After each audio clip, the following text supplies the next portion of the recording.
Halo semuanya, Assalamualaikum warahmatullahi wabarakatuh. Selamat pagi, selamat siang, selamat sore, dan selamat malam. Di materi arsitektur kawasan pesisir kali ini, kita akan membahas tentang suku Bajo dan arsitektur.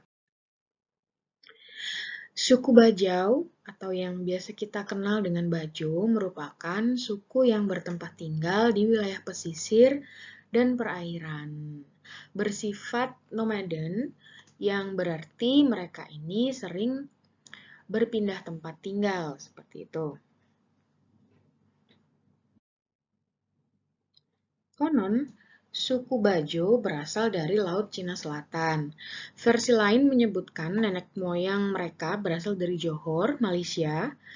Nah, mereka ini keturunan orang-orang Johor atau keturunan suku Sumeng yang ada di Semenanjung Malaka, Malaysia, yang diperintahkan raja untuk mencari putrinya yang kabur dari istana pada saat itu. Nah, kabarnya sang putri berada di Pulau Sulawesi. Kemudian kabar berikutnya bahwa sang putri ini menikah dengan Pangeran Bugis. Lalu ia menempatkan seluruh rakyatnya di Pulau Sulawesi beserta orang-orang yang mencarinya seperti itu. Pada awalnya, suku Bajo memeluk kepercayaan animisme dan agama Hindu. Namun, seiring ajaran agama Islam masuk yang dibawa oleh Sunan Prapen, yaitu adalah cucu dari Sunan Giri. Sehingga banyak masyarakat Bajo yang berpindah ke agama Islam ini. Filsafat hidup suku Bajo di Bayan menilai antara kebudayaan dan agama Islam mempunyai korelasi inklusif, yaitu kebudayaan dan agama Islam tidak memiliki perbedaan karena semua itu disinkronisasi oleh peradaban. Nah, suku Bajo memiliki yang namanya Wetu Telu, yaitu keluarnya 3 filosofi kehidupan suku Bajo, yaitu beranak, diperuntukkan bagi manusia dan hewan mamalia, kemudian bertelur, diperuntukkan untuk unggas dan ikan, dan tumbuh, diperuntukkan pada tumbuh-tumbuhan, seperti itu. Nah, di sini adalah area penyebaran suku Bajo. Jadi memiliki tanah asal dari Kepulauan Sulu, Filipina Selatan, lalu menyebar ke daerah Indonesia sejak ratusan tahun lalu. Permukiman suku Bajo yang terluas itu terletak pada Pulau Sulawesi, Sulawesi Selatan dan Sulawesi Tenggara khususnya. Nah, meski asing, mereka dapat dengan mudah berbaur dengan masyarakat sekitar, seperti itu. Nah, ini kalau dilihat dari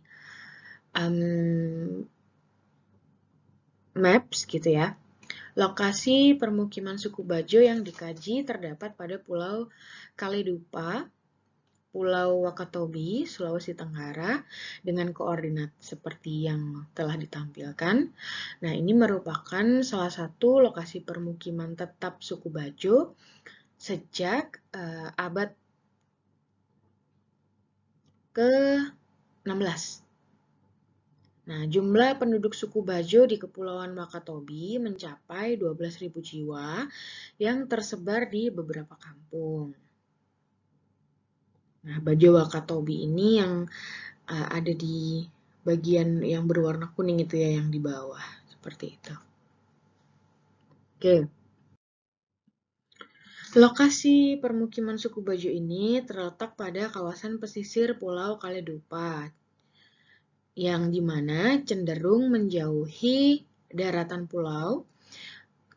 Dia berada di area pesisir begitu ya, tapi menjorok ke lebih banyak ke arah lautnya gitu. Beberapa bangunan berada di atas pulau-pulau karang yang dijadikan daratan, serta wilayah perairan yang berada di atas laut, seperti itu. Ini kalau misalkan kita lihat dari tampak atas, permukimannya akan terlihat kurang lebih seperti pada gambar yang berada di sebelah kanan, seperti itu. Nah, ini.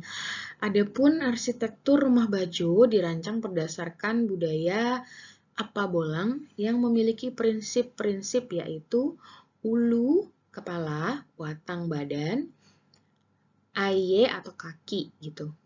Kalau dalam arsitekturnya seperti yang digambarkan pada slides ini, untuk kepala itu ada biasanya area bagian atap rumah dan plafon yang dimana itu merupakan area suci.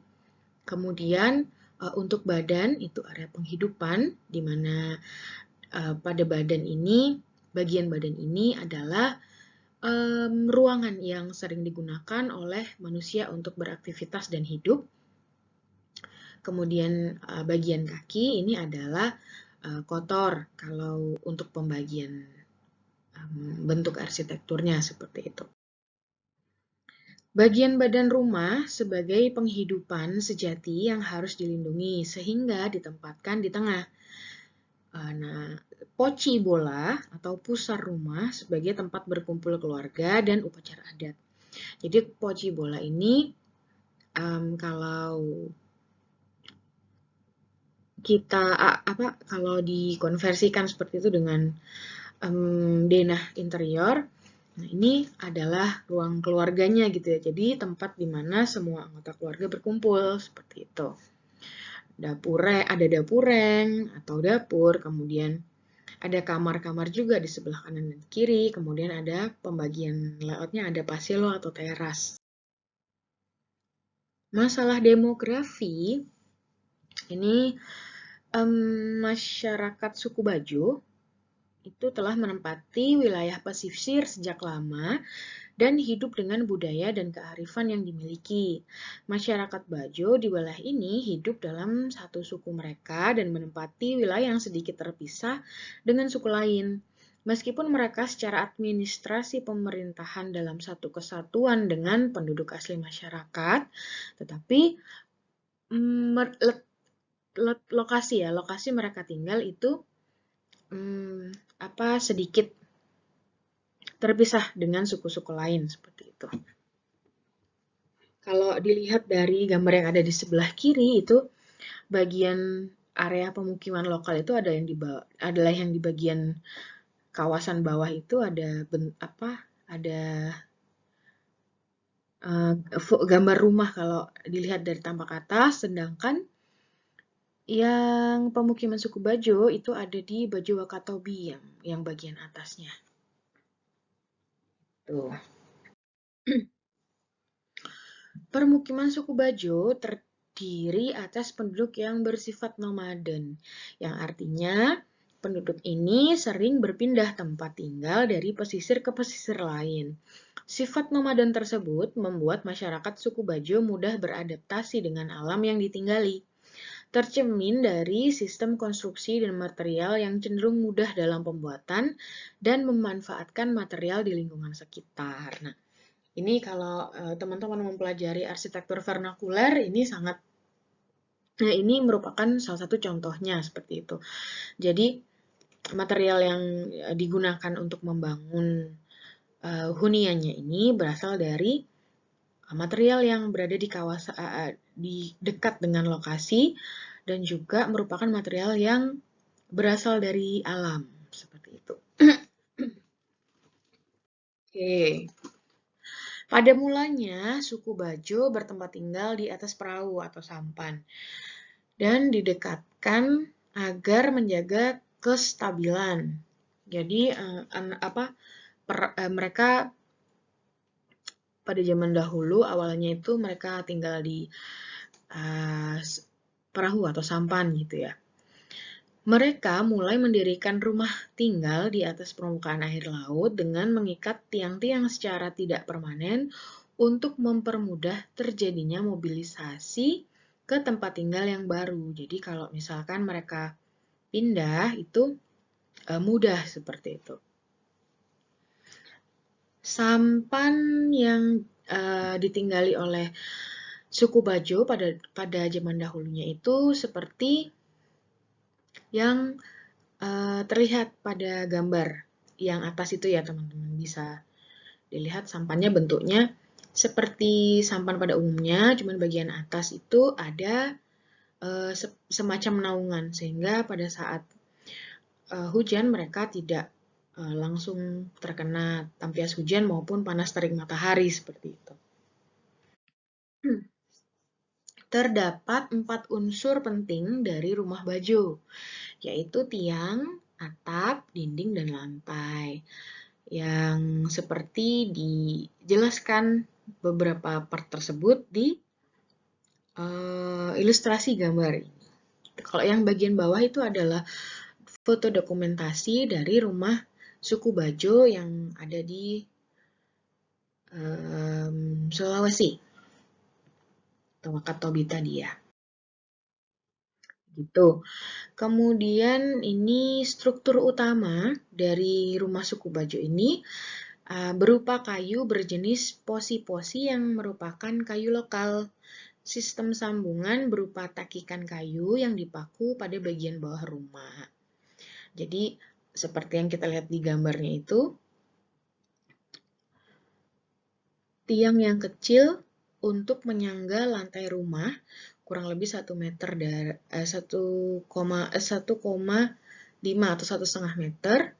Kemudian tiang yang lebih tinggi yang menjadi penyangga kuda-kuda kurang lebih berukuran 4 meter dari permukaan air seperti itu. Untuk bagian atap, bentuk atap yang digunakan masih berupa atap pelana dengan struktur yang menggunakan sambungan ikat tali enau. Penutup atap menggunakan material rumbai atau atap nipah yang bisa kita lihat seperti di gambar paling kiri. Nah, itu ditutup oleh material rumbia untuk bagian atap, sedangkan strukturnya itu menggunakan sambungan ikat tali enau. Untuk konstruksi atap suku Bajo bisa dilihat di gambar yang berada di tengah. Kemudian struktur ikatnya kita bisa melihat di ilustrasi gambar yang bagian kanan gitu ya. Sementara untuk bagian dinding, bahan yang digunakan adalah bahan yang ramah lingkungan juga. Kemudian terus-menerus mengalami perubahan penggunaan materialnya ini. Dan sebagai alternatif bahan digunakanlah papan kayu dengan menggunakan paku sebagai alat sambungnya. Penyusunan dari papan kayu ini bisa kita lihat seperti yang telah diilustrasikan pada gambar bagian kanan. Jadi disusun sambungan papan kayu yang dipaku bisa dilihat seperti yang gambar di kanan itu. Paling kanan ya teman-teman ya.